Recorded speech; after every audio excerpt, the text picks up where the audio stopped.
bugün ortam düzelse, bugün yolum olsa, köprüm olsa, içilecek bir damla suyum olsa,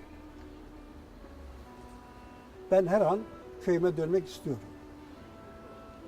Çünkü özlem duyuyorum. Büyüdüğüm yer, doğduğum yer.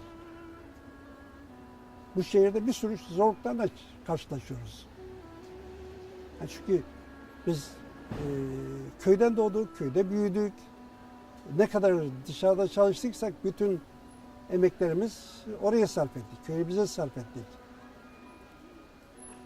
Onun için ben köyüme bugün ortam müsait olsa köye dönen var mı deseler tek başıma giderim. İşte bu köyler boşalacak, burada kimse kalmayacak dediler. Biz de çıktık geldik yani. Hiçbir şeyimizi de almadan geldik. Evin altında evlerimiz çatılıydı. Yeni yapmıştım. Evin altında bütün eşyalarımız belki bugün gideriz de yarın belki dönebiliriz gayesiyle. Evden ayrıldık. Bir duyduk ki evde bütün evimiz bombalanmış.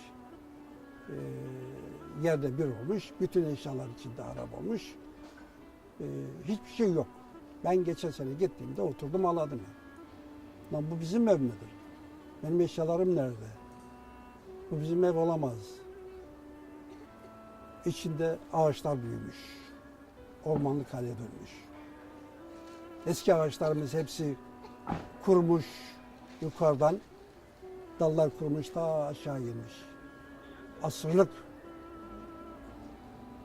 ağaçlar. Asırlığı geçen ağaçlarımız var bizim burada. Ceviz ağaçlarımız.